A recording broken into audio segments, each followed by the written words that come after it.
born and bred in Upper Lansdowne.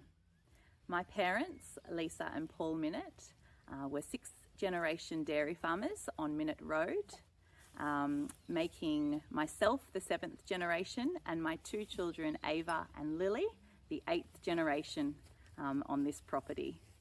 Come in and say hello. Hello. Hi. Oh. Hello. What's your names? Mine's Ava. And that's Lily. And I'm Mum. And I'm Mum. Lisa Minnett. Lisa. Well, welcome everybody, and it's lovely to see you here today. And almost everybody's in pink. Sort of. Right. Keep going. Pink. We'll leave Mum. Okay, off you go. Okay, so can I talk about growing up and things like that? So growing up on a dairy farm in Upper Lansdowne, it was so lovely. I've got really fond memories of my brother Heath and I, and obviously all the jobs that we had to do, coming home after school and feeding calves and later helping milk the cows. But everything we did was made into a game, as you could all imagine. We had many of adventures down the creek with our friends. Growing up, we used to drag the calf troughs down and use them as canoes up and down the creek. We would take our little compasses down and pioneer our way through the creek, naming all the different landmarks and all of those really fun things. So we had lots and lots of fun growing up here. I went to school at Lansdowne School. The bus would come past our driveway here at Minnett Road and pick my brother Heath and I up. We played soccer down in Lansdowne as well, and tennis on a Monday night with our father Paul, and which was always lots of fun.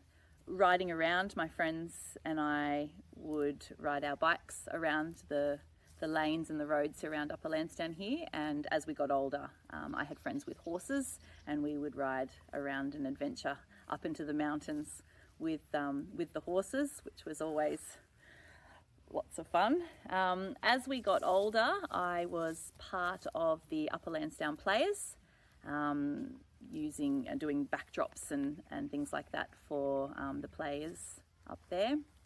And I then went off to Teachers College in Armidale at the beginning of 2005, but came back to the area, as you do, and was a prac student twice up at Upper Lansdowne School, and it was so beautiful. So once when it was a two-teacher school, and again as a one-teacher school, and what special memories I have of those children and the time that I had up there.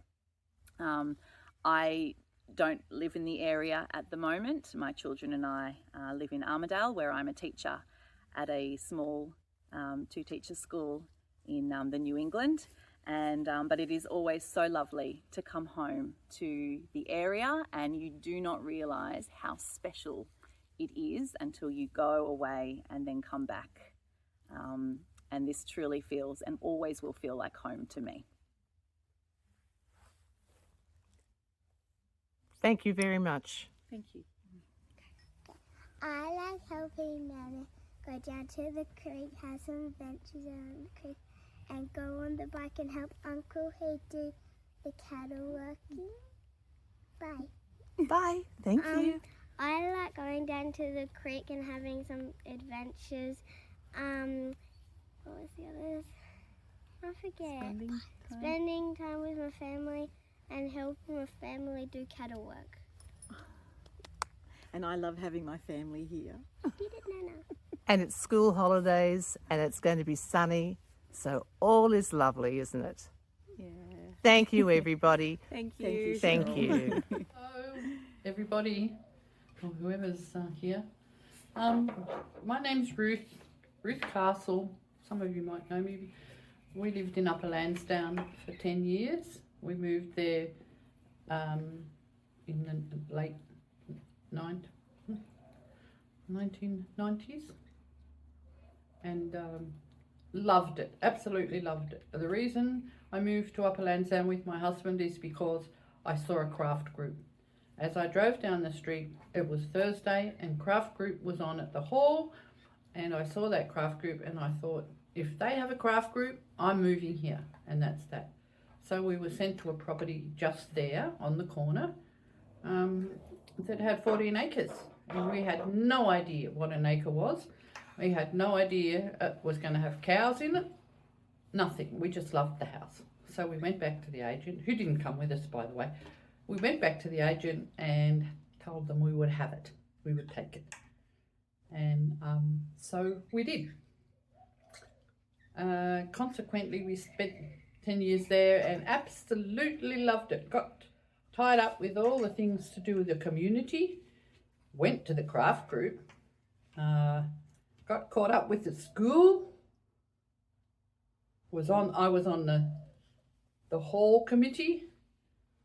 We also ran dinners, theatre dinners, which I got involved in foolishly, and we had a great time in Upper Lansdowne. I never wanted to leave, but the time came when we needed to.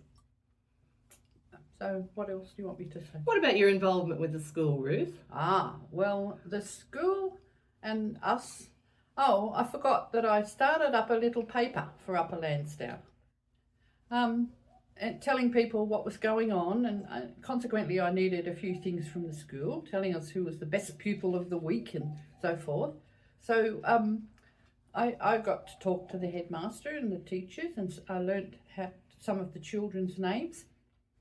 And when they were going to do their sport, and they had to go to the combined sports carnival for little people and little schools, they asked me, because of my background knowledge, if I would do some coaching for the kids, coach them in long jump and I don't know what else, running of some sort, teach them how to do a proper start. And then they asked me if I would measure up the shot put area at the combined carnival. So yes, I did that on behalf of the school, and we had lots of fun because I love athletics. The school after that, oh yes, the school very kindly printed off my little newsletter each week, and I gave it to our wonderful postmaster mistress at that time, Judy, to take around when she took the mail around, and she used to poke a little newsletter in everybody's letterbox. Another thing I got involved with was we weren't having very good reception on our TVs, and at that time there was no way out of it. You had to get a set-top box and put it on top of your telly, and it helped you get a better reception. So I had a couple of meetings. We had meetings at our place and taught people how to do this sort of thing. I believe you're still pretty tech-wise now, Ruth. So that might have been the start. Could have been, but luckily I've got a very nice husband who can do that, and also a son-in-law who's wonderful at it too. So I'm lucky. But yeah, I know enough about it, I guess, to post an email out. And in those days, the newsletter was pretty, I've forgotten the word, but it was pretty basic. We had pictures of little snake. If I'd said something about a snake, we had a picture of a snake on the newsletter and so forth. Or if anyone had a baby, we put that in. I just got involved, I suppose, as you do. As far as the school goes, we were too old for the children. We were grandparents by then. So, and our children didn't live in Upper Lansdowne, so they didn't go to that lovely little school. But there you are. And your farm, did you farm any livestock? Well, you could call it a farm. We called it a property because they weren't our cows. We did have cows on our property. Even when we bought it and moved in, there were cows there. So we let the gentleman leave his cows on our property, and they'd come up to the fence to say hi to us, and we'd give them pieces of bread. It was like posting a letter as far as I was concerned. Their mouths were so wide compared to a dog or a cat. It was like posting something. So they'd come up, and my friends from the city, of which over the time we were there we had 250 overnight visitors, but my city friends, our city friends, Peter's friends as well, used to love seeing them come up to the back gate. And so they had a good cow experience while they stayed with us. And there was a time when Upper Lansdowne was totally flooded. We had so much rain, it sounded like, our little creek sounded like it was some sort of a steam engine coming through. And the cows were all mooing down by the creek up to their chins in water. And so stupid me went down in bare feet and slacks and called them all, and they followed me, and I took them to safety. Woohoo! I just took them to a higher ground on our property, and they went around and they had some grass. So Veronica and Julie Smith was the lady with Veronica Gross that organised both of the weddings and our food. Thank you. Hi, it's Peter here, Ruth's better half. While she was talking, I was reminded of a few funny things that happened to me at the hall. They used to put on plays, and once there was someone away who was playing the policeman. I didn't have a talking role, and I used to have to walk on and arrest someone and run off. But the only time I was there was also a dog on the stage, because the lady across the road, who was an actress, used to bring her dog in. It was very quiet and to sit there and say nothing. And this time, the only time when I ran on, someone trod on the dog's tail and it jumped up and yelped. And for the rest of the time, they kept on telling me the dog had a better role than me because it had this talking part. Just my luck. And also the craft group used to put on displays. And one time they put on a very big display and they were worried about the security. So dumb one me had to volunteer to sleep overnight on Friday night. But no one told me there was a snake in the rafters. So I laid there all night listening to Shuffle Shuffle. I'm sure I caught a mouse or something while I was there, but I didn't sleep much, but nothing was taken. The third thing I was reminded of, I used to do Tai Chi lessons in the hall, probably for 2, maybe 3 years. And I always did a meditation section at the end because I'm a meditation teacher as well. We only went for a little while, 10, 15 minutes. And one time we were sitting there in a little circle, humming away or humming or something very quietly. And then I heard a noise and I looked up, no one else could see, and a chicken had walked in through the front door. And what do? You say, okay, get up now, there's a chicken here. So I thought I'd be smart. I said, everybody be quiet, there's a chicken coming in, I'm just going to shoo it away. So quietly, yes, I walked over to the chicken, I shooed it, but it rang the other way, straight through a door that was actually closed, a glass door. And it exploded, and yes, a lot of laughter, and the meditation session didn't last much longer. So there's 3 little stories for you. 4? And you forgot about the dog and what happened to the dog. The dog, I didn't do anything. On the carpet. Oh, I can't remember. What did it do on the carpet? The dog on the carpet. Humped the carpet. Oh, it humped the carpet. We weren't going to talk about that. Thank you. Thanks, Peter. Thank you very much. Okay. Well, my name is Karen Rudge, and I've lived in this valley since 1984, along with Leanne. We're just going to have a bit of a chat about our time here and the things that we've done, which includes putting the veranda extension on the hall, which was a major task. I'm Leanne. I've also been in the valley 41 years. Most of that time was Karen's neighbour, and first came to the attention of the hall through our landlord John Bassetti, who got us to help re-stumping the old, taking out the wooden stumps and putting in brick ones. So that was my first introduction to the hall.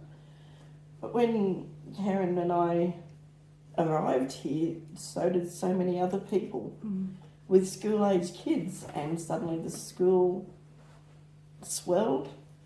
We had a huge playgroup. We did. Which was, as parents that didn't work and had young children, that was our social outlet.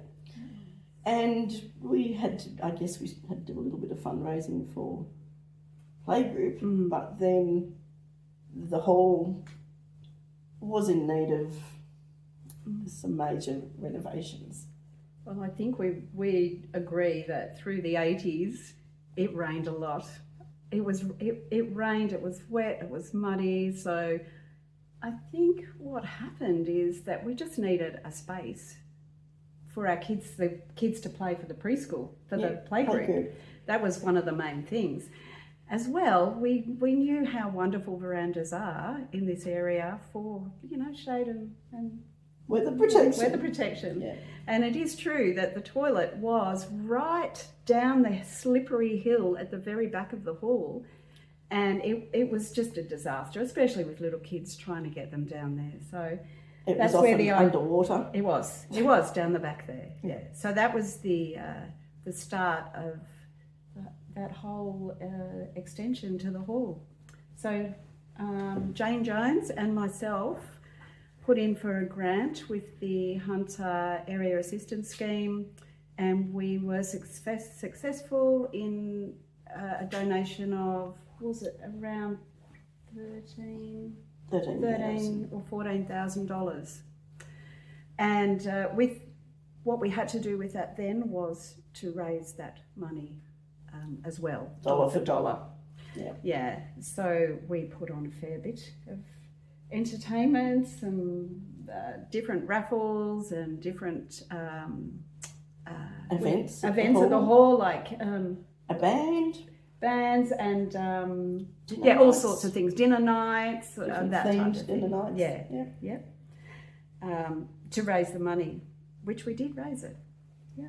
And everyone in the community was great and contributing, supporting the events and yes, which helped. Yeah, and then came the actual building part, which and we had a lot of talented people who could help out with the building and setting up. Council was very helpful, and we actually, I do remember going around door knocking with any of the hardware stores, and I remember the Tari Builders Bargain Centre, which was over South Tari, and just getting the cheapest things we could find at the best prices, or getting them to give it to us for nothing. Yeah.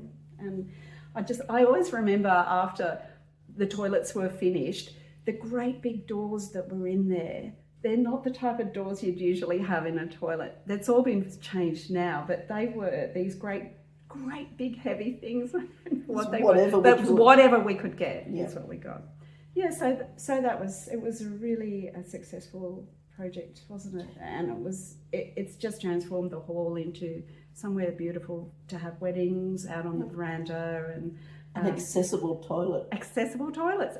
For wheelchairs. Exactly. I mean, that's important. Yeah. So from there, I think there's been a lot of new people coming into the area who've done amazing work with the kitchen, and it's just turned it into quite a wonderful space for a great facility. Yeah. And when your children were here, what sort of activities did they engage in?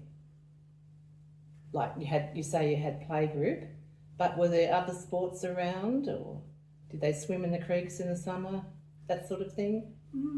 They sort of did that at home, yes, of course. Yeah. Always picking up a turtle and finding mussels that I didn't know existed up here, freshwater mussels, and they were always playing in the bush because that's what they had.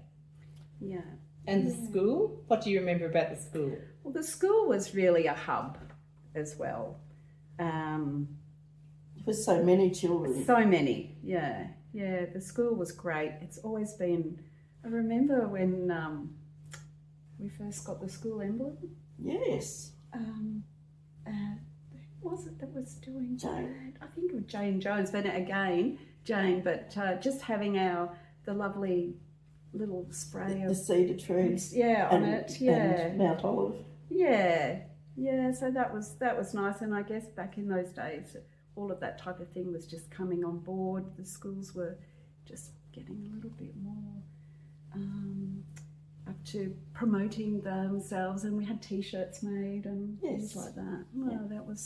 That was good. But I had 3 kids at the school go through and then go into the Tari schools, and they all live locally now. So yeah, it's good. It's been a love. I never wanted to move from Upper Lansdowne. Where would you go? That's right. I always feel like it would be good in some way, but where would you go that would give you what we have here? It's pretty special. It's something that's hard to put into words, Yeah. but it's a great place to live.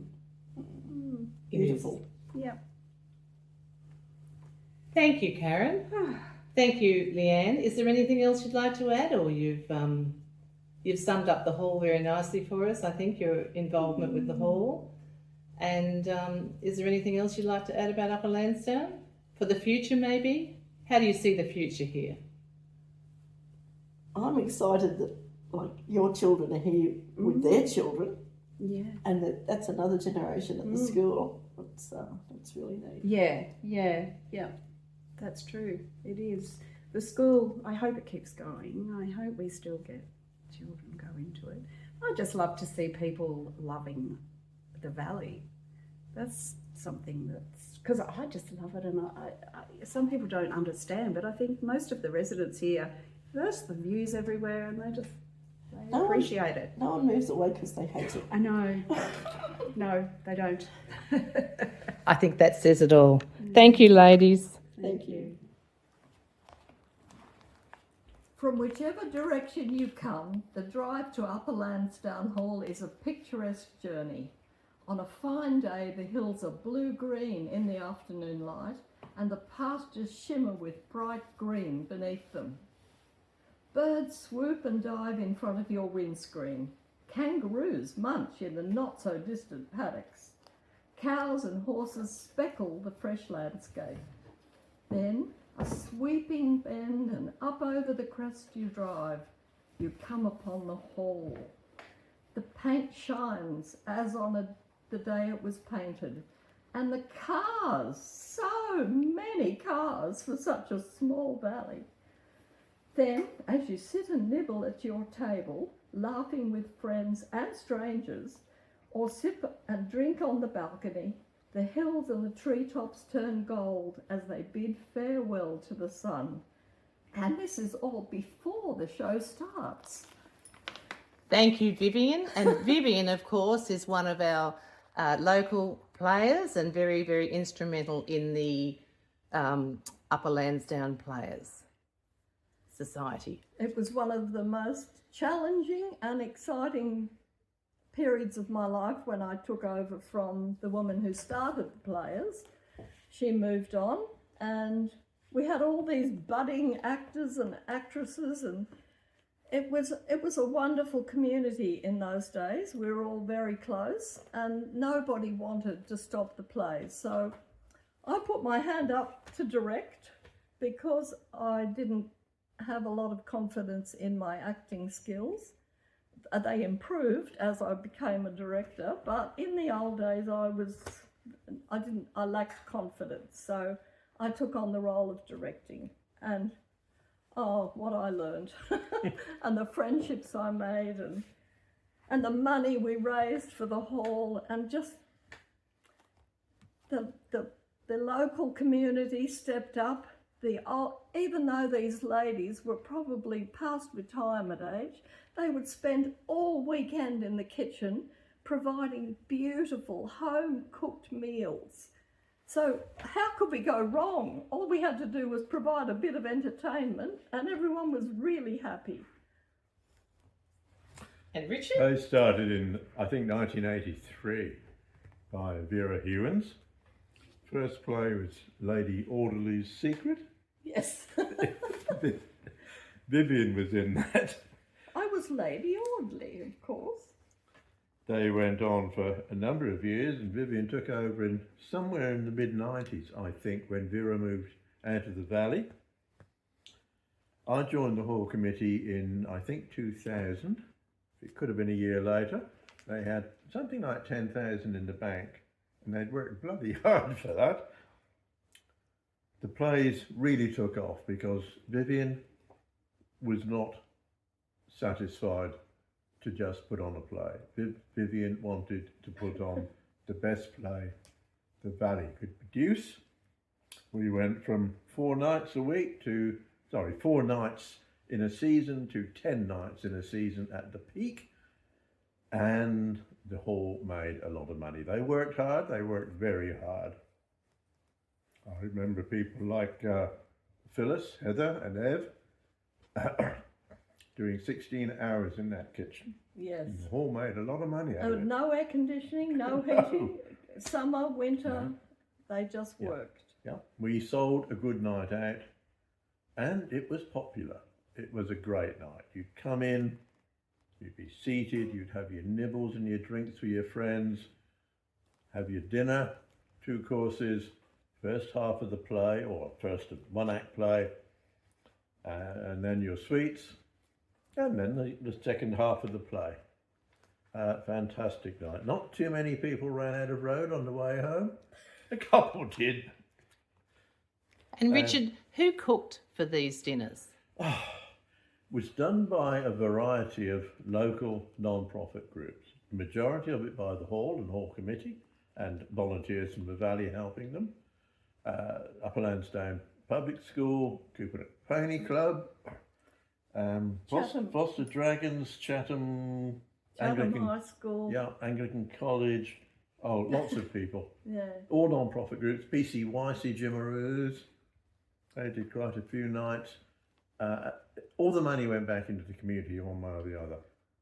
And that was a lot of the point, to support the community. It was fantastic. I joined the group in, I think, 2000 or 2001. My first play was A Breath of Spring, and I perhaps wasn't exactly Hollywood material at that stage. But, you learn. You get some tricks, and I remember one particular lady, it's Lady Windermere, marching onto the stage, fixing the audience with an imperious eye, and announcing grandly, I forgot my lines. I am lost for words. And promptly sat down, whereupon the said lines came back, fortunately. Some good nights. A few disasters, lights fusing, little bits of set occasionally falling off. I remember a bottle of scotch that when slammed down fizzed all over the stage. You learn to live with those.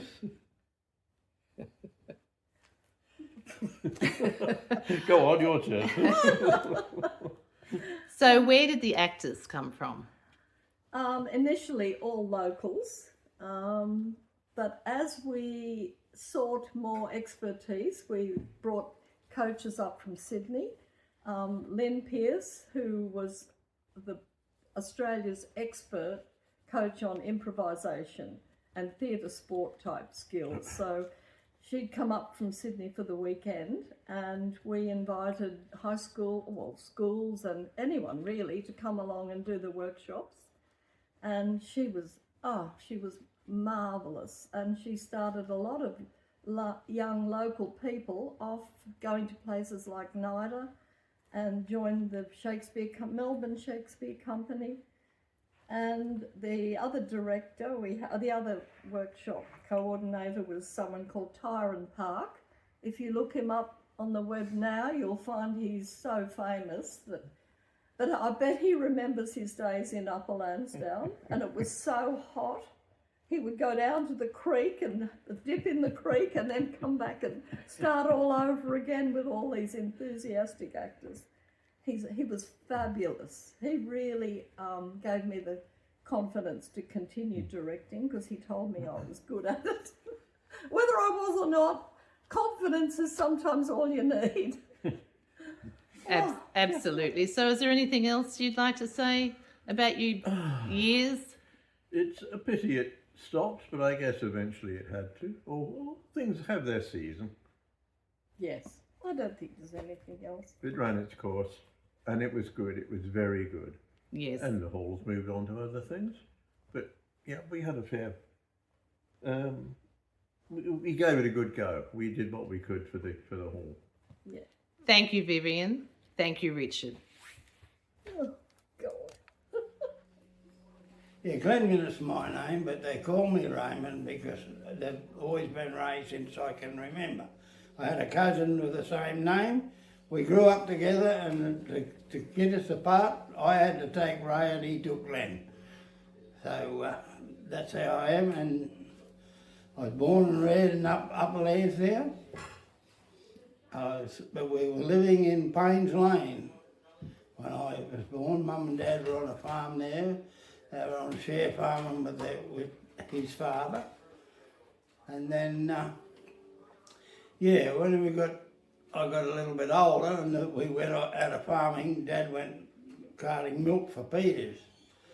And we moved to Lansdowne, and I was only 2 when I come down here to Lansdowne, and I lived down towards the Tin Bridge down the street from the post office, and then I moved around the back, around near Stan Atkins's mill around the back. We lived alongside them there for a few years now, and we moved up to a little place just called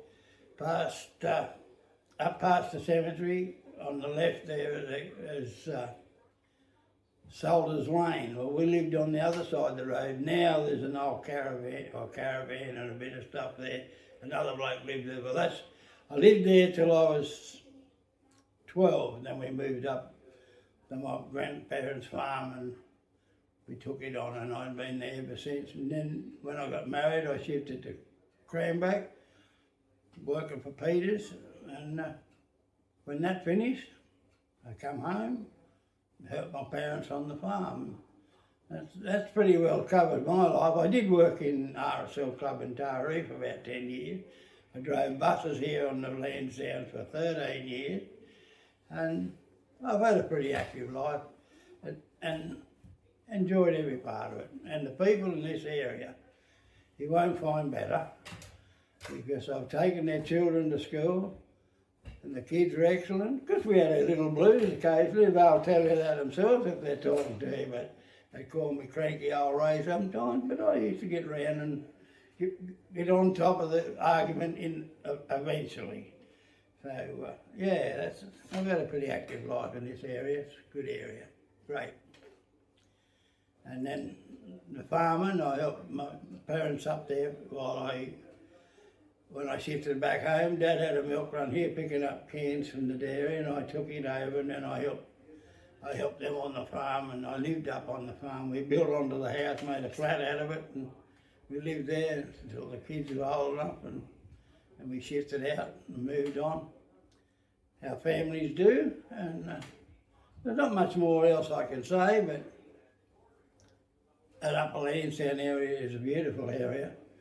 And my grandparents lived up there, what you know now as Mills's Bridge. Well, back this side, a few yards from the bridge on the left, was a big old home and 2 big best mandarin trees in Upper Lansdowne were there. We used to feed on them when we were kids. And my parents, my mum, she had, in her family, it was 10 girls and 3 boys. 13 in the family, and now I don't even know whether any of these, there's still 3 girls left. One's 92 or 93, the other one's 91, and the youngest one, well, I'm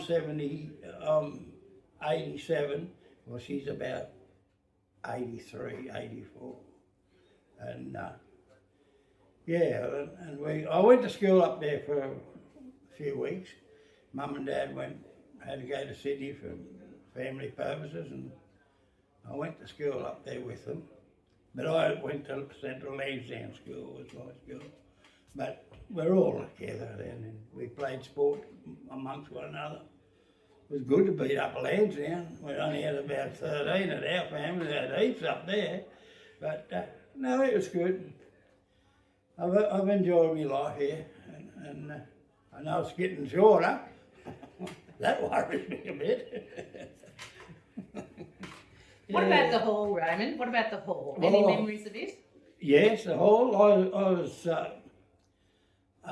was on the committee at the hall. My father was on the committee of the hall up there, and my grandfather. So we had a fair bit to do with that hall. When they rose, when you walked out into the supper room, we had to go down 3 steps. it's all level now. You had to go down 3 steps. I don't know how many fellas fell down there and never broke their neck, but they should have, because it dropped like that, and there's 3 or 4 steps. Yeah, and I was there when they raised the late Les Atkins. He had a lot to do with that.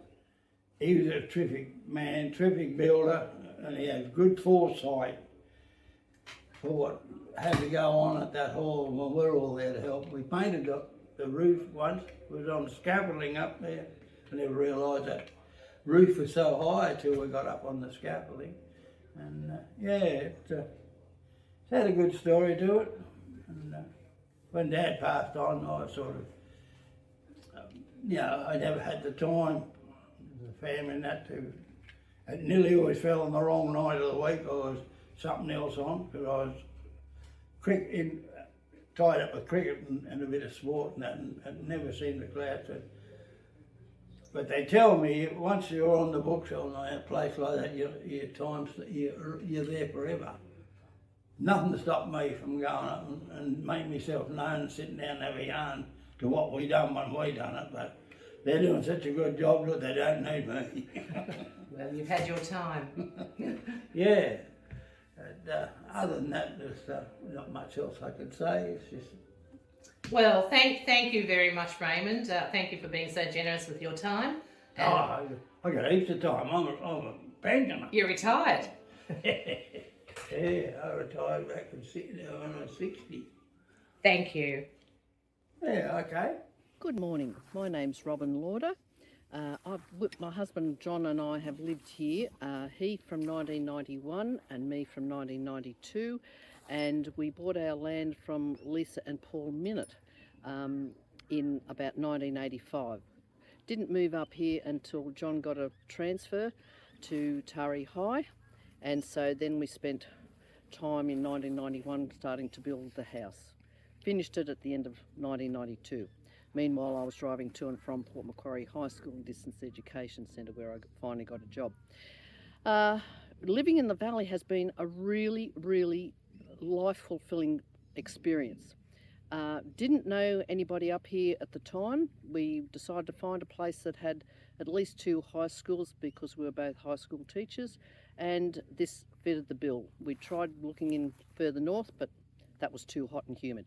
So this looked to be a really good spot, and John always wanted to do some farming. We got as I say, we lived on the property at Upper Lansdowne in a gazebo that we'd built over one Christmas period of school holidays, and then moved in when John got his transfer.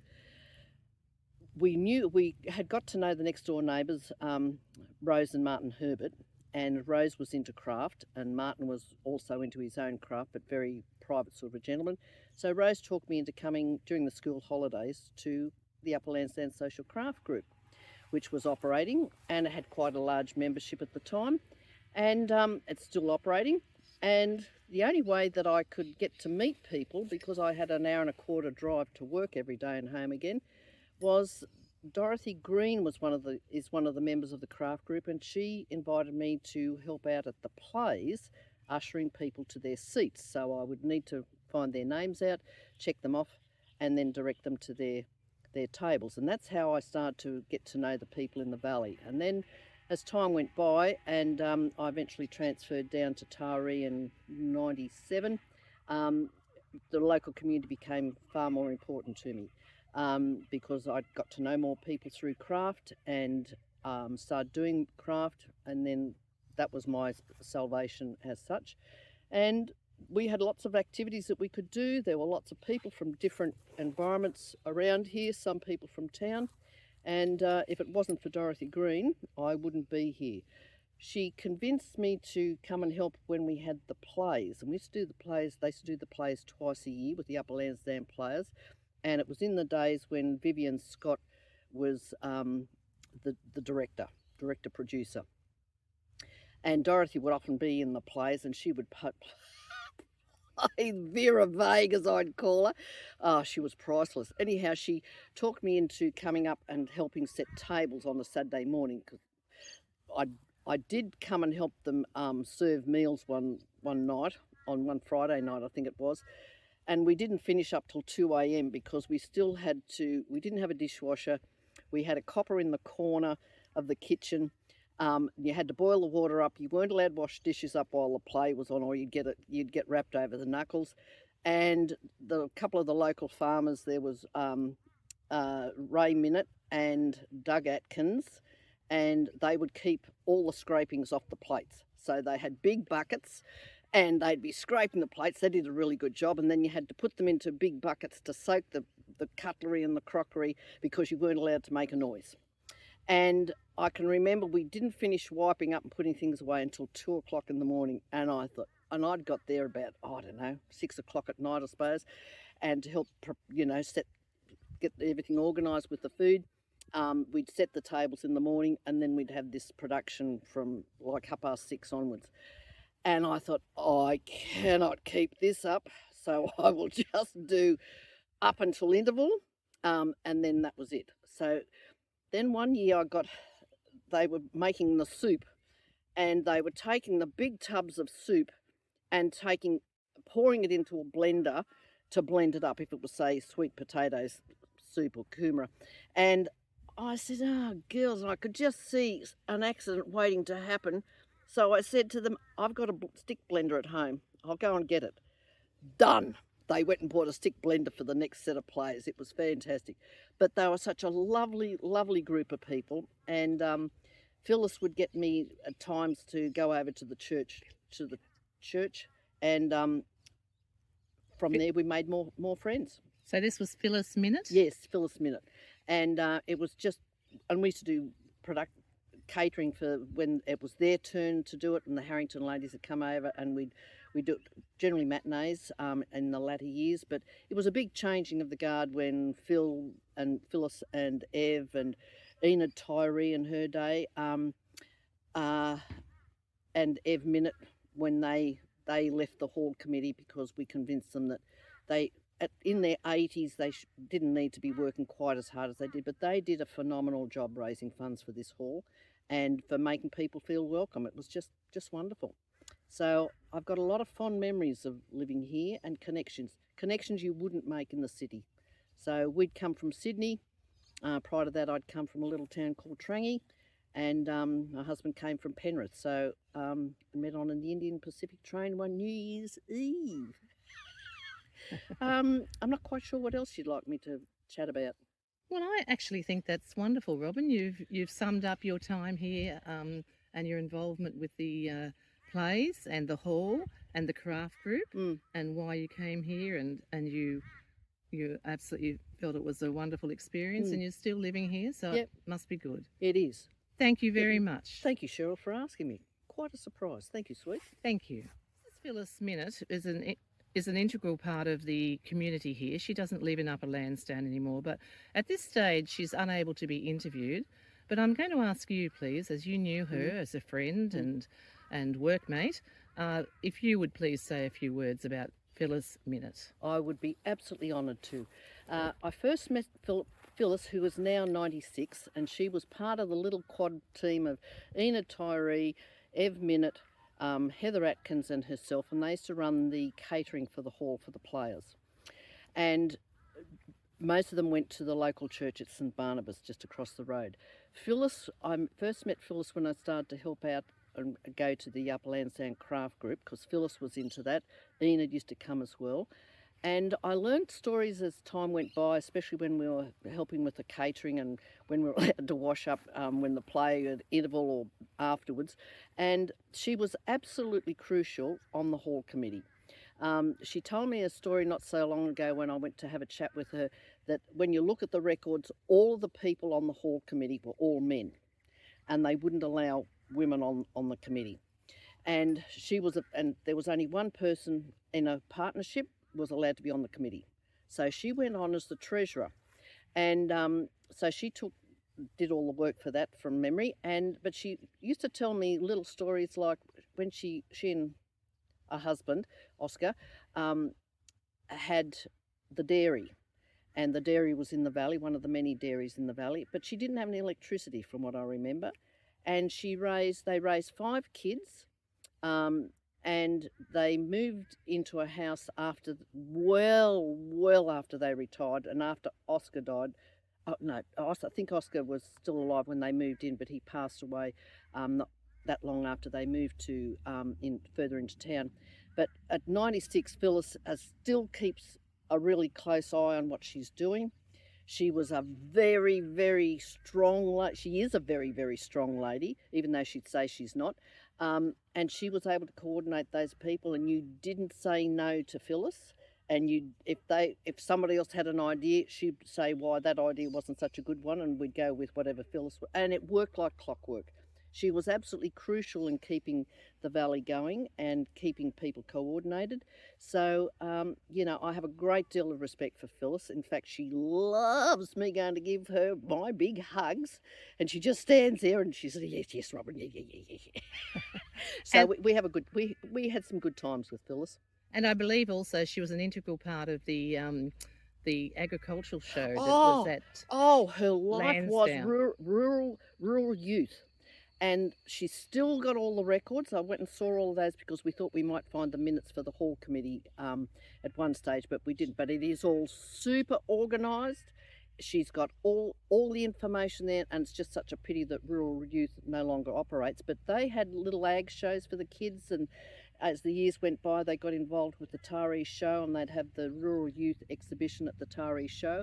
And she was just totally focused on having people involved and active, not just members of things. She had them doing things. And I think she was the treasurer or something, or secretary for the rural youth for so many years. I don't think there's anyone else's name in that particular slot. But very, very community oriented. No one disagreed with what Phyllis did because it was just a well-trodden, well-rehearsed path. And, I'm just really sad that Phyllis is not as well as she could be, or as she has been. But she's getting around. She's 96 last December. She's had a pacemaker. I think she's doing pretty well. But, she can't quite do what she used to do. She still lives on her own, has a lovely little house, has people come to help her with the housework and whatever, but no, Phyllis is she's one of the old toughies and a lovely person into the bargain. Thank you, Robin. I think you, as you have known Phyllis yourself personally, it was very apt that you spoke about her. Thank you so much. Thank you for asking me, Cheryl. Hello, I'm Dorothy. And I'm Peter. And we bought our property at Upper Lansdowne in 1979. And we were fortunate there was an old house on the property that we moved into and lived there for 12 months while we had our brand new home built. And we had 5 children. 3 of our children started school at Upper Lansdowne. And the 2 oldest went to Chatham. Yeah, the 2 oldest went to Chatham High School. And once we moved into our new home, I met some of the school mothers and asked them to come back here for a craft group, and they were meeting at my house once a week. It was mostly spinning wool. We had sheep. We had all sorts of animals when we first moved here because everybody gave us their animals. And then the craft group got too big, so we went up to the hall and had it once a week at the hall. And then Frank and Vera Hewins, they moved to Upper Lansdowne, and she'd been in a drama group, a lot of drama groups where they'd lived before, so she started the players. And we had the players going, and then Neville Kiley, who was one of the people that was in the very first play, he was a ballroom dancing teacher, Neville and Mary, and they started dance classes at the hall, and they were teaching us how to dance. We went every Sunday afternoon, we'd meet and we'd learn the barn dance and the Canadian 3-step and all those lovely old dances. It was a wonderful time. And then the hall committee, they hadn't had a hall committee meeting for about 8 years. So the hall committee people, which were Evan Elfman, Doug and Heather Atkins and Phyllis Minnett and Stan McCaffrey, they got a bit worried that these newcomers were going to take over. And so they started up the hall committee again. So those people joined, and Vivian Scott and Peter and I were the new members of the hall committee, and we decided we needed a dance for all these dance lessons. So then they started holding a dance. Once a month we'd hold a dance, which was quite fun because at that time there was a toilet down the back, a long drop dunny, and when it rained the recessed floor would fill up with water, and it was quite a hazard if you were all dressed up in a long dress for the dances and you had to go down the back. And the supper room, it had heavy wooden benches right along the side with stools each side of it. At the dances with the supper after, if you sat on the stool on one side, you wouldn't be able to move out until everybody else did first. The kitchen was where the back storeroom is now, and there was a tap with water. We had a tap, and we had a copper in the corner and a hole in the floor where you tipped the water. We had a big wash-up dish, and we tipped the water through the hole in the floor. That was the drain. And they were the dancers, and then the players' rehearsals were one night a week, and every Sunday afternoon we did 3 plays a year, and did that for a long, long time. Wow. And what else? The church had Hoy. After our craft on Thursdays, the church people would come up once a month and they'd have Hoy where they dealt cards out. You'd win a cake of soap or something, little like that. And the hall committee, because I had children and we wanted something for our kids to do. We did family fun days once a month on a Sunday where we'd have everybody in the area could come together and the kids would play games. We had cricket and things like that. Soccer. And cricket and soccer, and the kids would play games, and we had a lot of board games and things as well. And then it developed into that. Gradually the kids got older and they moved off, but then we played euchre. Once a month we'd have a euchre night up at the hall, and we loved doing that, had the euchre nights. And what else? When we first moved in, the hall was on great big long wooden piers. It was leaning over to one side, and Peter worked at Grasslands. It was Grasslands, Lansdowne Engineering, Glenelg's, but it was Grasslands then. And they donated steel for new piers, and I think some of the steel piers might still be under the hall if you go under and have a look. Yeah. So they donated the steel, and the men got together. We had a working bee. A lot of working bees. There was a lot of work to be done, and they put the new piers under the hall. And then I'm not sure whether we got a grant or how it came about, but we got a bricklayer called George, might have been George Atkins or something, and Stan McCaffrey across the road helped, and we had a community service worker who came out and did the thing, and they replaced the steel piers and the wooden piers with brick piers. And then we just kept on having working bees every so often, and a new roof and things like that. McLaughlin had his cattle truck down the side while we were painting the hall. Yeah, it was quite funny, yeah. Yeah, they had to climb up on the cattle truck to reach, because Yeah, they didn't right have any down the side, ladders. 'cause couldn't reach it, yeah. Yeah, they stood on the top of the cattle truck. Yeah, Bert the Right nearly fell off the roof and tipped all the red paint over. We were painting it there one time. All ran down through the gutter. The guttering, yeah. So a lot of volunteer work. Oh, yeah. Oh, yeah. A lot of volunteer work in the hall. And there weren't grants in those days, or we weren't clever enough to apply for grants. No, they never had anything. Yeah. Yeah, so... And what about your family life here? Did your family enjoy growing up? My eldest son did not. We'd moved from Sydney, and he didn't like it here. He left all his mates. I think he was 14 when we came, and he didn't like.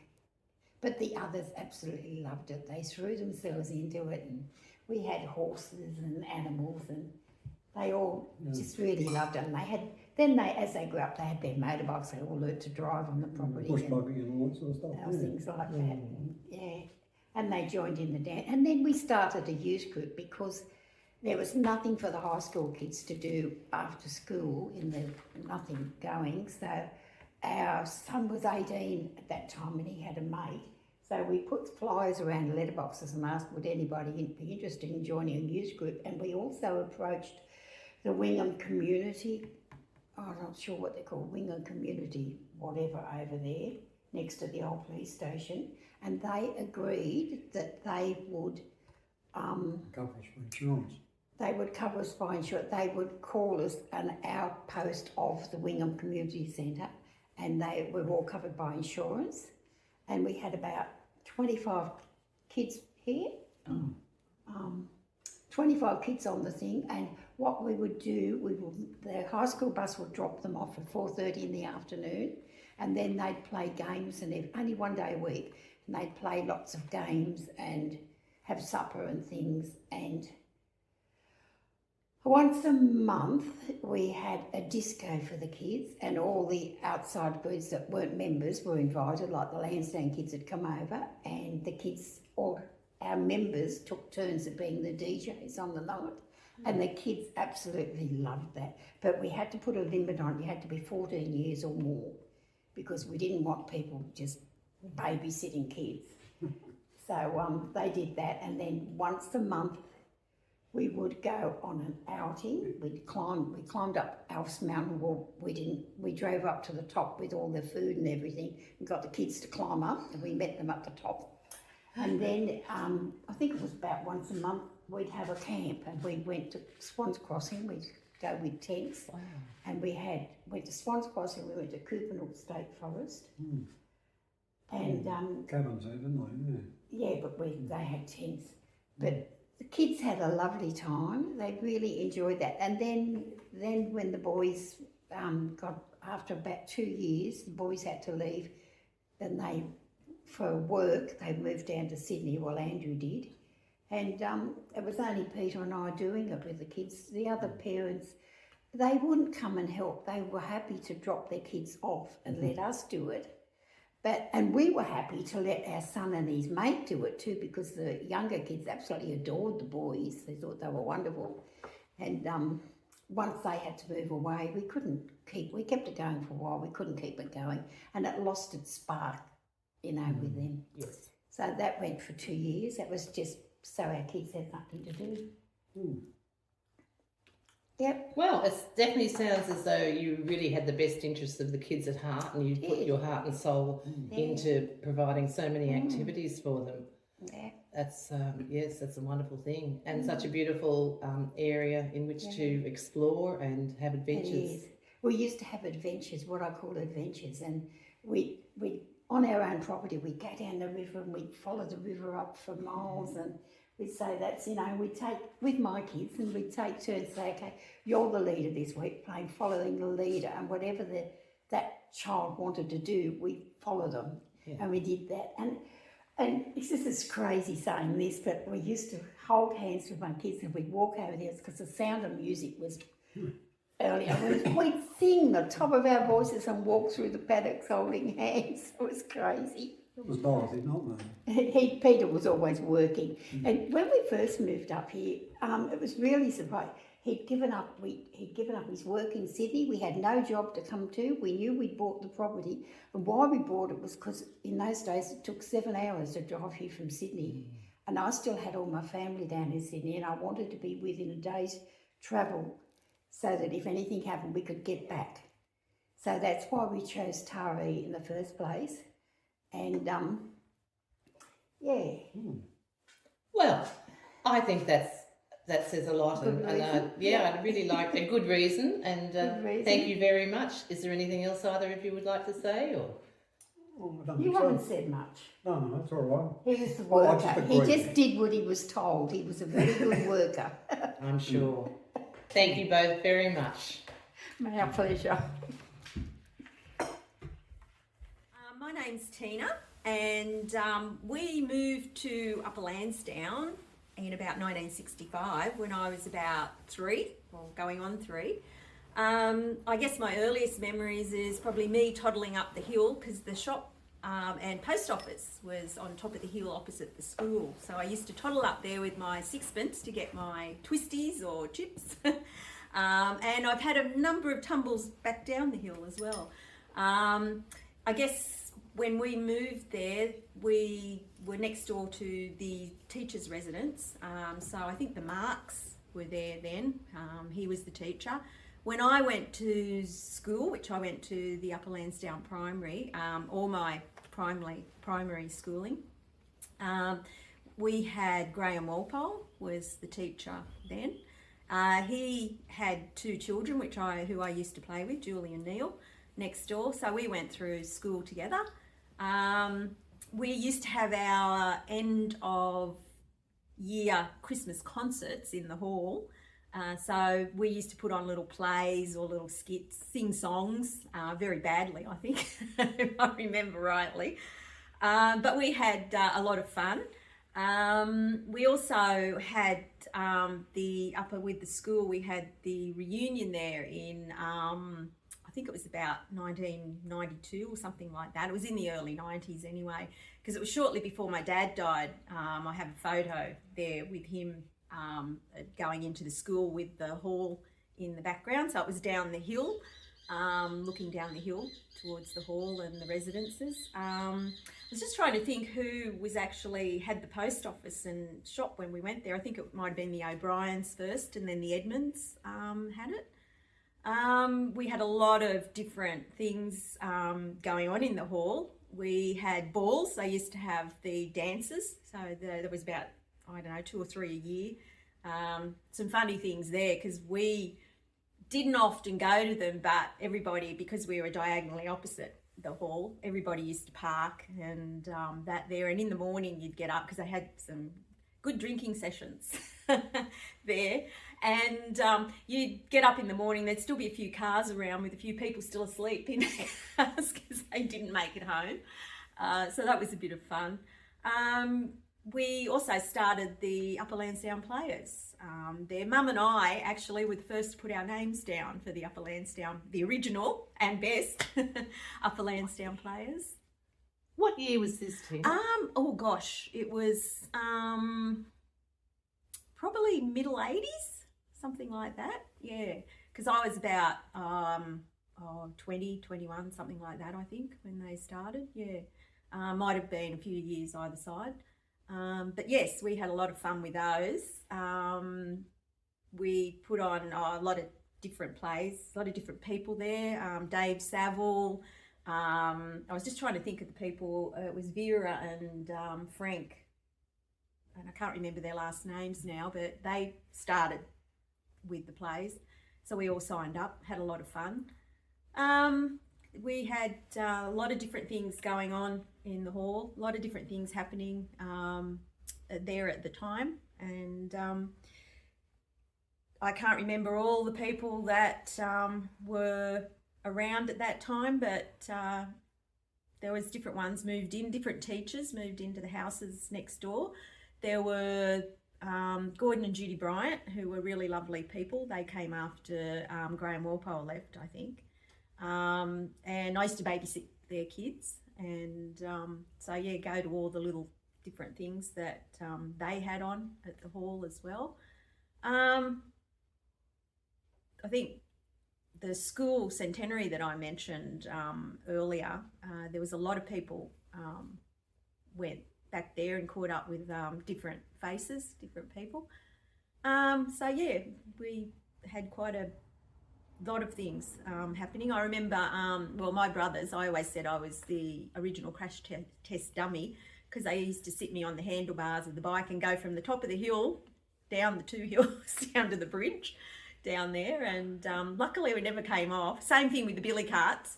So yeah, we had heaps of fun with all that. We had a lot of floods. We just had a bad one recently in here, but yeah, lots of floods out there at Upper Lansdowne. We used to get cut off, so, but I was the only one that had to keep going to school because we miss out. Yeah, so yes, I'm running out of things to say, I think. So how would you describe your family life there, Tina? Oh, it was great. What chores did you have to do? Well, chores I had to do. I had to wash up, had to clean out, because we had animals, chooks, things like that. So we had to do a little bit of cleaning out and things like that after that. We had different dogs, different pets. I think when we first moved up there, we had pigs. We had an old dairy cow that we used to milk.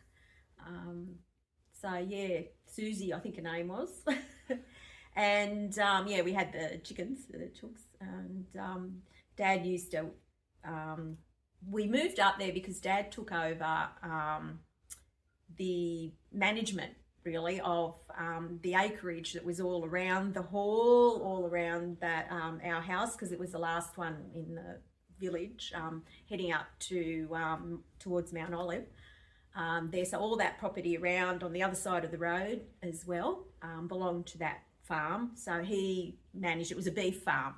It wasn't a dairy. We came off a dairy farm, but Dad took that over.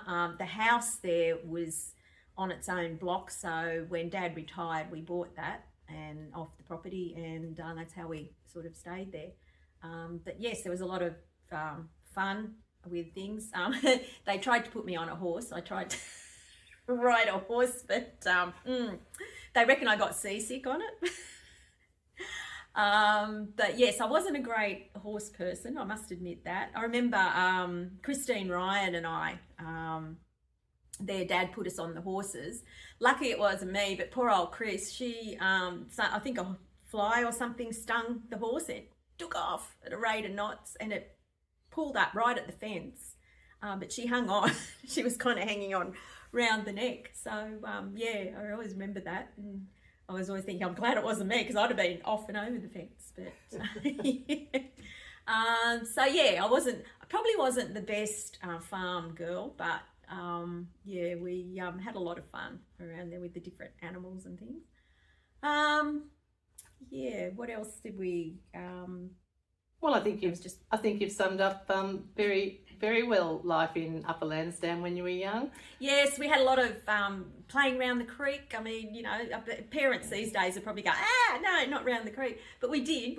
Sometimes we used to sneak off and play around there. But yeah, we had a lot of fun swimming in the creek, playing around. You always had plenty to do, plenty of fun.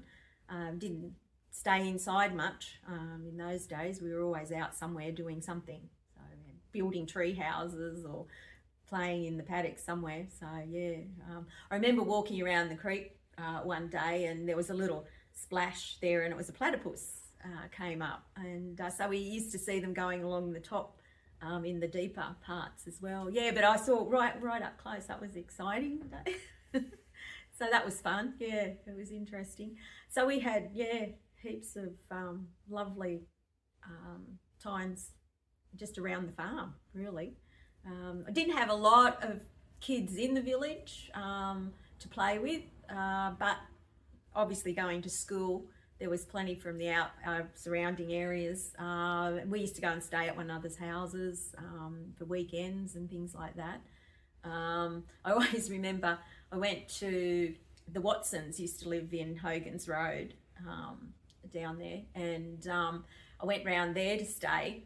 And I always remember I stepped on the end of a board in their veranda and my leg went down and the board came up and hit me. So I had a nice grazed leg and a nice lump on my head. So, but we had a laugh. We were still laughing. It must have looked so funny at the time. Just like in the movies. Just like in the movies, yeah. Thank you, Tina. Right. I think you've given a great account of your life in your early life in Upper Lansdowne. Thank you so much for talking to us. Thank you for having me. Hello, I'm Graham Innett. I'd like to share some of my family background and relationship with Upper Lansdowne Hall. My family was one of the original settlers of Upper Lansdowne or Central Lansdowne. They came to the valley in 1856, and I grew up on part of my great grandfather's farm on Hogan's Road at Central Lansdowne. It was a small dairy farm of about 40 acres. We had about 30 cows. I'm a member of one of five children who grew up on Hogan's Road. We were technically Central Lansdowne. According to the current map, Central Lansdowne ceased to exist. Central Lansdowne had a post office, a school and a church, all separated by about a kilometre, I think.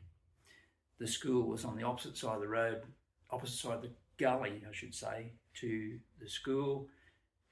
That was the Methodist church, and there was also a Salvation Army hall at one stage on Hogan's Road, and the location was known by locals as Barracks Hill for obvious reasons. The school I went to was Central Lansdowne School. My teacher was Alec Ray, and he taught me from kindergarten to 6th class. There were about 40 kids enrolled when I started, and there were 12 or 13 when I finished. Earliest memories of Upper Lansdowne Hall was to do with polio vaccinations. The school closed for half a day and we all went to Upper Lansdowne Hall to be given our polio vaccination. That was before Sabin, so it was an injection. Our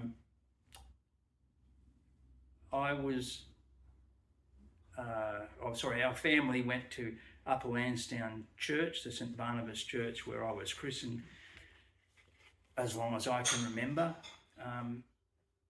And the hall was always there. And we went to dances there, balls and the like. I learned to dance with dancing lessons at Upper Lansdowne Hall.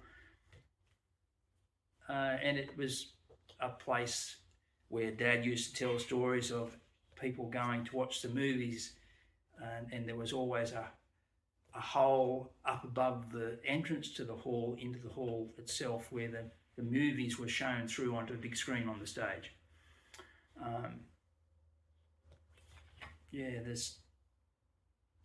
When at primary school, as I said, Alec Ray was our teacher. Ray Marks was one of the teachers at Upper Lansdowne Primary School. There was a bit of a competition between Central Lansdowne and Upper Lansdowne, and sort of we were quite competitive as far as all things ball games were concerned. Upper Lansdowne had 2 teachers. We only had one teacher. Growing up on the farm was. I don't remember it being a hard time. We always were quite happy and always had lots of fun playing together, mainly around the gully, and we'd often go off and play around the creek for hours on end and come back home. Nothing like that would happen nowadays. Parents would not let their kids out of their sight anywhere near water, I'm sure. We, as children, learned how to drive the tractor and help Dad do a lot of the farm work, like driving the tractor to feed the cows or work down paddocks. That was mainly when we got older. Our main jobs were to feed the calves and feed the chooks in the afternoon. I remember as kids, Dad used to sell eggs to the egg board, and we'd collect eggs and clean them down and pack them up, and he'd take them into town.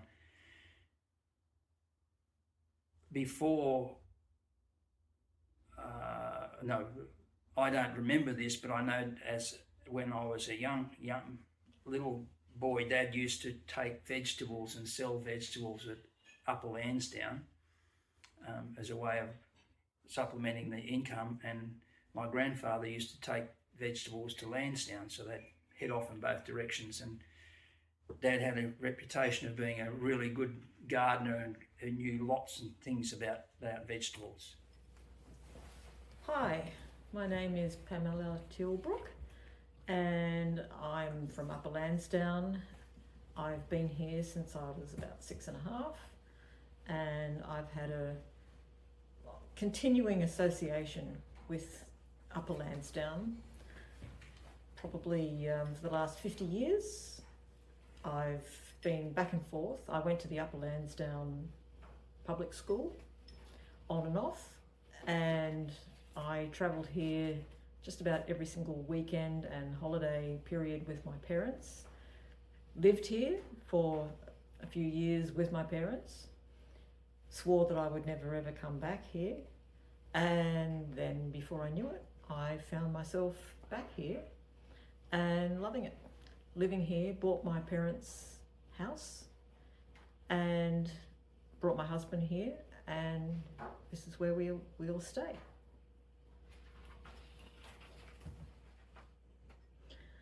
Yes, I went to the Upper Lansdowne school, and we only had one teacher. It was Mr. Walpole, and he lived just down the road from the school in the house that's just being renovated. So two houses down. That was owned by the Department of Education, and it's no longer owned by the Department of Education. And occasionally the girls would go down to the house and have sewing lessons with his wife, Mr. Walpole's wife. And the rest of the time, basically, there was one big classroom and all the kids in one big classroom from all the different classes. So he would wander around from student to student and just dictate the lesson, show the lesson, write the lessons up on the board with kindergarten at the top, line under it, first grade, line under it, and continue on to 6th grade. So that was an interesting time. And Mr. Walpole used to leave the school at lunchtime, which is probably a bit naughty, and he'd go home and have lunch with his wife. And the rest of us would be at school. Usually a younger child would sit out the front and signal to everybody else when Mr. Walpole was on his way back after lunch. And that was the time for all the fights to stop and any other misdemeanours that everybody got engaged in at the time, except me. So, yes, the classmates, most of them have left the area. Some have actually died, and some are just living across the valley here. The ones that are still here are usually they don't usually, what am I trying to say? They don't mix, they just live their quiet lives in the valley. They don't get involved in anything, but that's just the way they are. Every lunchtime we would play a lot of sport at school, and usually soccer. Broke my toe playing soccer.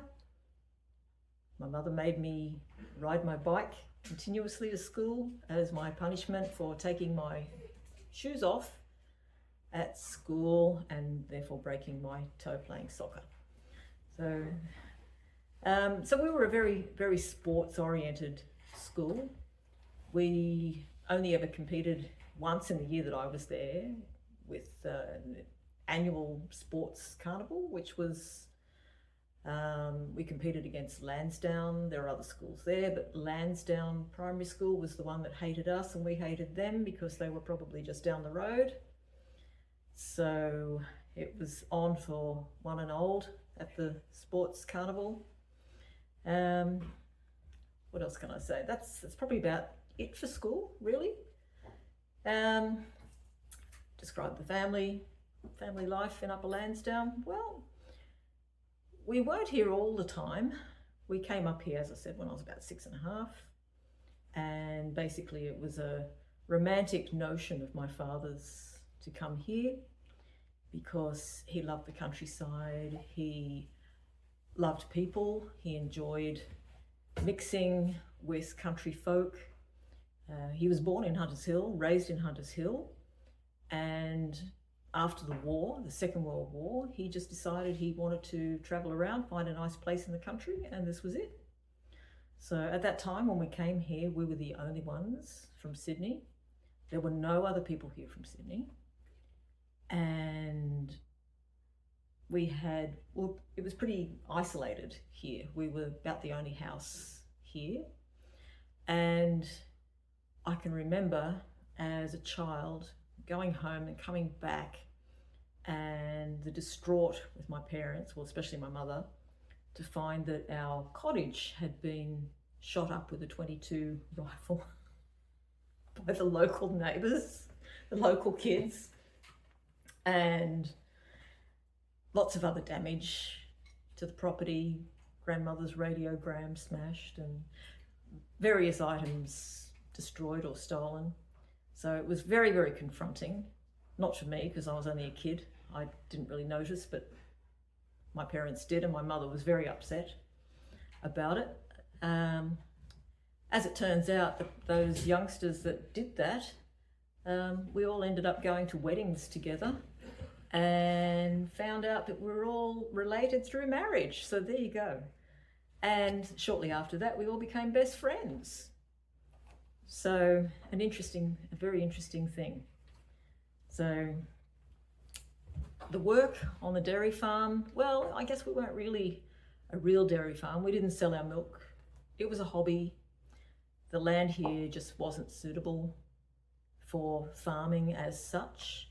But my father brought his orchard from Sydney with him. He loaded all of his fruit trees, made several trips, loaded them all on the roof of the car. And so he planted them all, and there was citrus, there were peaches, there were apples,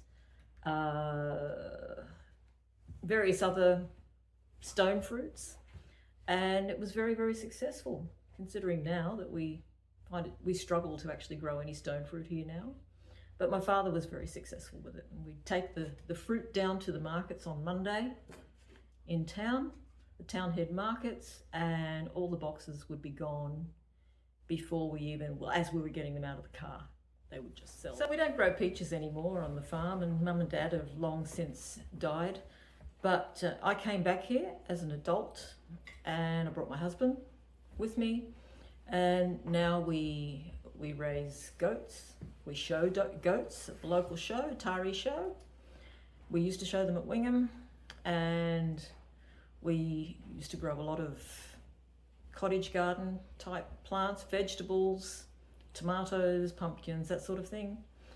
And we only have one dairy cow, and we produce our own yogurt, cheese, that sort of thing.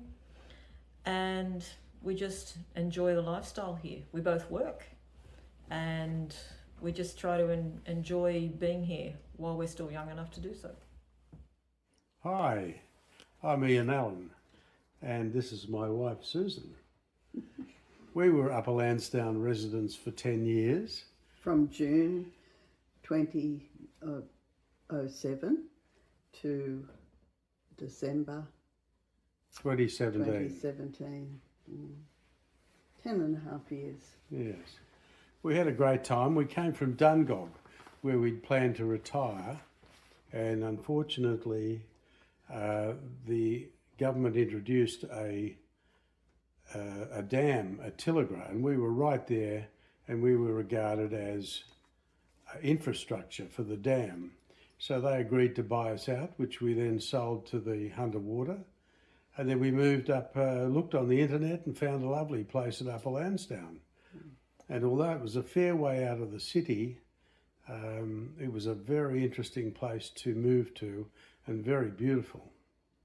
Yeah, beautiful, rich soils and the volcanic landscape, lovely pastures and gum trees, and above all the people, the community and our neighbours were just delightful, welcoming, and we had a lovely time there, didn't we?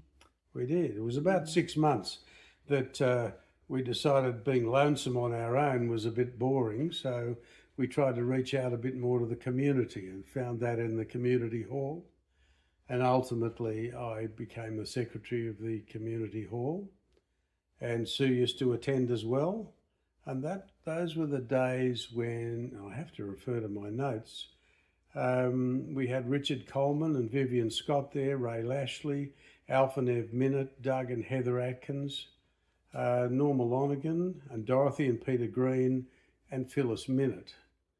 And I can always remember the meetings there where each of these folk that were of, if you like, the previous brigade, who'd lived there, a lot of them had lived there all their lives, would fold their arms, and any new ideas that came up, those arms became tighter and things were not approved. But always good decisions were made. The memories that we have of the community hall were mainly the play nights, which we enjoyed attending. We also participated in the cooking. Sue did quite a bit of the cooking, and we remember the way in which Phyllis Minute used to run the cooking with a bit of an iron hand. She knew what was going on and she wasn't going to make any mistakes. She did a wonderful job. It went well, didn't it? Yes. And the waiting on the tables was something I hadn't been used to, but we soon got the idea up there. One of my memories was of the Alf Minute, and he told me that I used to do washing up in the sinks after the end of the plays. And no of course dishwashers then. No, and you had 100 people, and so there was a lot of washing up. And Alf always used to say that when the people around you started to hang around like jackals and waiting for the next plate to be put out, Alf said the way to beat that was to grab a handful of about 100 knives and forks and throw them at them. And he said that kept them off his back for quite a while. What are the other memories we have up there? One year that sticks in my memory is a year we decided to have a fair. There had been fairs previously at the hall quite regularly, but it was a long time earlier, and they'd been very successful. So we decided again to have a fair, and Richard Coleman ran it very well, and we had so many people along. We had over 1,000 people attend that fair. We had a lot of interesting events on, particularly relating to older ideas of what was done up there in the old days. And unfortunately, the following year had to be cancelled because there wasn't enough parking in the streets to cater for the people. So it never happened again. That was a great shame. Friendly people made the hall a great place. I think it was always like that. Good old-fashioned helping Australian culture that evolved in the early days of Australia is still alive and going strong up in Upper Lansdowne, and they're still using the hall as it was used probably nearly 100 years ago. As a result of the friendly feeling instilled by the community hall, there were also on the side a lot of wonderful dinner parties held among the friendships that were made at the hall. It was a centre of celebrations of life, both with funerals and with weddings, and also graciously supported by the women of the community, providing food for all occasions. It was a great place to live. We moved out at a stage where we decided we couldn't manage looking after the 40 acres anymore, and we now live in Foster. But it was a great time in our lives to have some retirement there. And you miss it too, don't you? I miss it. I think you miss it. I miss the friendship. Yeah. A lot of wonderful memories from Upper Lansdowne and the people who made the community there. We lived in 462 Hogan's Road. I'm Tony Dixon, and 462 Hogan's Road. And we had 3 sons there, Gavin, Kevin and Eric, that all went to the school in Upper Lansdowne. Gavin started school and they were able to have the second teacher. At that time, Mark Saunders was the teacher. And then we had Richard Lacogne came and Stephanie Brown was the second teacher. Yes, for the kids. And I used to do the craft at the school and help with the reading, and Christine Lashley would help with the craft as well. We had all the different children that were there. Heather Atkins's grandchildren went to the school. I think there was a few different ones. It was good. And then I was involved with the hall, with the craft, and there was only a few ladies then. We used to meet in the kitchen. It was really old. And there was about half a dozen of us that would sit every week and just have a cup of tea and a chat and just do what we wanted to do with craft and teach everyone. And it went on to be a big craft group then. And Heather Atkins and Pat Unger used to teach us scripture, and they would have the nativity scene at the end of the year for the kids. We had to take our sheep one year, our lambs, around there for the nativity, so that they had all the farm animals for their nativity at St Barnabas Church. It was really good times. And they had Hoy. That was the church ladies would do it, and Dorothy always sang out Hoy really loud. Well, I can still remember her singing and all that. And you just played for a tin of food or something. It was really a lovely get together. And then St Barnabas would have their birthday of the church, and that would be Phyllis Minute, Enid Tyree, Ev Minute. They were the main coordinators of that, and all the churches would come from the area for the St Barnabas parish, and they'd have a once a year, and they'd all bring food, and it'd be a lovely day, and they'd all get together, and you'd meet all the other people from everywhere else, and it was really lovely. And I used to help out just to warm the food for them, because they couldn't go to the church service and cook and warm things up at the same time. Yes, it's your turn. My turn. Okay.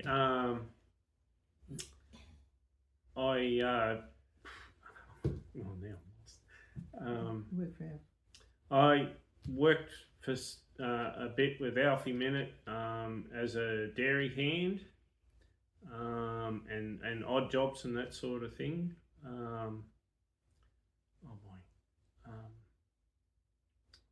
Memories of the hall, euchre nights, Friday night euchre nights.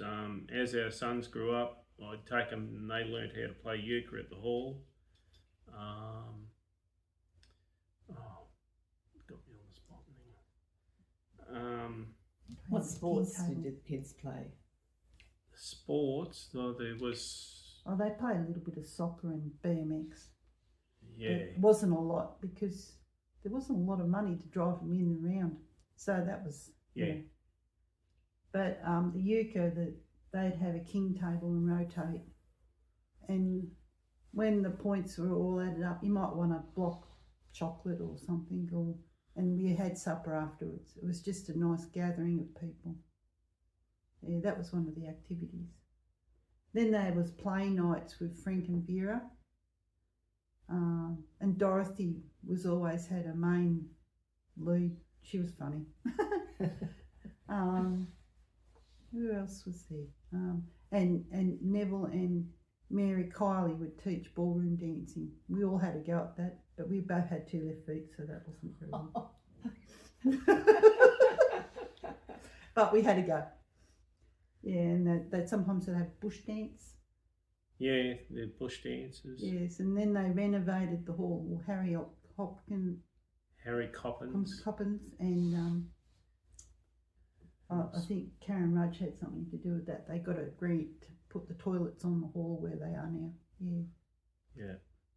When we first arrived in the valley, maybe 12, 18 months later, I had something to do with renovating the doors at the time, fixing the old doors up on the hall.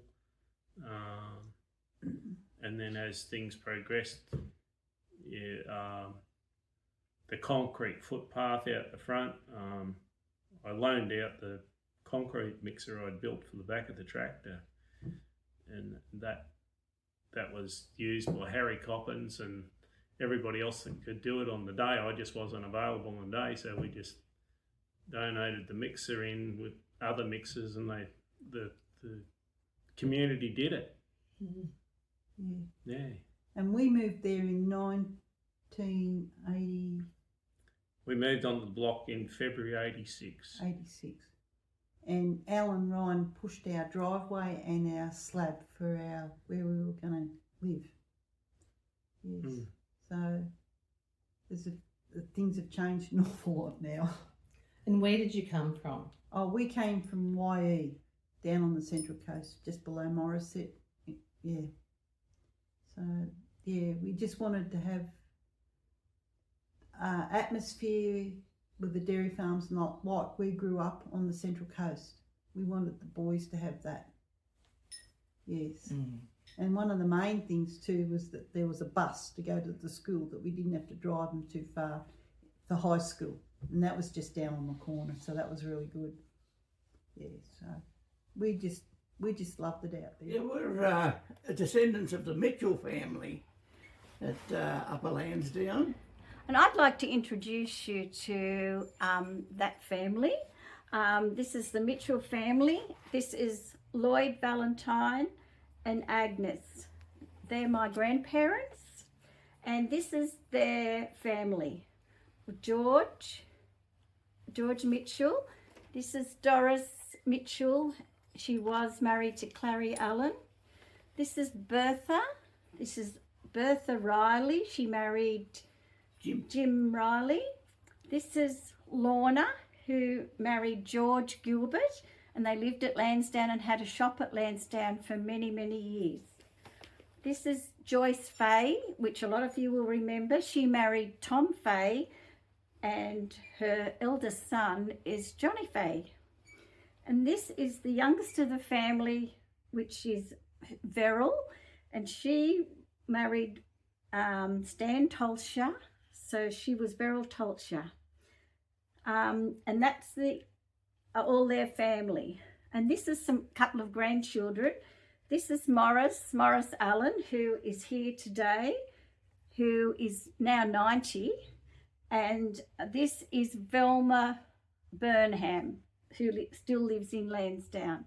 So that is my descendants, the Mitchell family who lived at Coxcomb at Upper Lansdowne. And I just have a little sketch of their home. This is their sketch of their home at Upper Lansdowne, Mount Coxcomb. Thank you. Thank you very much, Gwenda. Now, Maury, would you like to cast your mind back up to Upper Lansdowne when you were young, visiting your grandparents and your uncle? Oh, yes, I used to go up to Lansdowne on the old mail car. That was the only transport to Upper Lansdowne. And I used to spend a few days up there with on the farm with all the animals and fruit trees. They were the main things. I think I was like a flying fox in the fruit trees. And all those things we used to do up there. And then when we were little, I suppose about 9 or 10, that we used to go by ourselves. Our mother and father used to go up there weekends in the car and spend the day up there, and then we'd come back, and that was it. So where did you live, Maury? I lived at Lansdowne, and went to school at Lansdowne, and then after school we used to catch the bus to Taree to the high school. And Maury, what about the Flying Fox? Oh, well, right up the top, Upper Lansdowne, Mount Coxcomb, the Browns had a dairy farm there, and there was a big gully between them and the road. So they used to have a flying fox to bring the milk across to the road for the truck to pick up. And that was near the near the school. There was a little school there, and that's where they used to bring their milk across the big gully there. Was it Mount Coxcomb School, was it? Mount Coxcomb School? Yeah. And your pop had a cream truck, is that correct? Yes, he used to have the cream truck. Those days he used to have to only send cream. They didn't send milk. They separated the cream and then they reared the pigs on the milk.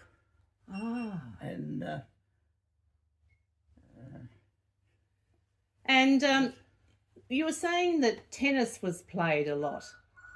Yes, we had quite a few tennis courts around Upper Lansdowne where we used to play. The Minutes was one, and a lot of the other farms had tennis courts, and we used to go around each place playing tennis. And there was a competition between Langley Vale. Oh, it used to be Langley Vale, Moorland, Coopanook, and all those. Tennis was really big those days. Yes. What about some funny stories of the hall? We are celebrating the centenary. Do you have some funny stories you can tell? Oh, well, when we were all young fellas and we going to the dance at Upper Lansdowne, we had this, nobody had any sort of transport, and the only one that had transport was the people at the shop. So the Hards at Lansdowne.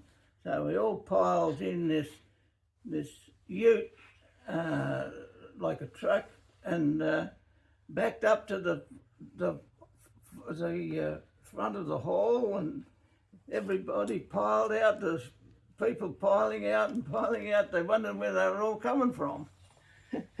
So the ute certainly put a lot of people in it.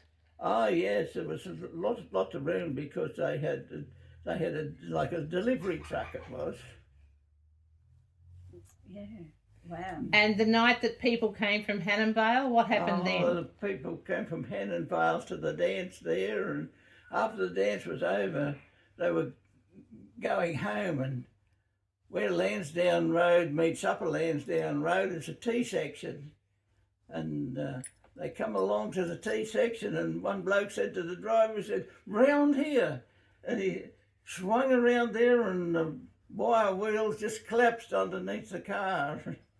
They had one spare, and so they couldn't get home. So lots of memories, lots of good memories, lots of fun things happened, and you enjoyed your time at Upper Lansdowne? Oh yes, very much. That's good. And did you go to any dances or anything like that at the hall? Oh yeah, always going to dances. Lansdowne, Upper Lansdowne, Coopanook, Moorland, all around the dances. That was the thing. Friday night, Saturday night, that's everything is going. There was no clubs or pubs those days. And how did you get there? Was it horse and cart, or was it? Oh, with a mate. Mate had a car. One bloke had a car, and we'd all pile in with him, and well, that's how we sort of got there. People on horses. People used to ride horses to the dances. Yeah.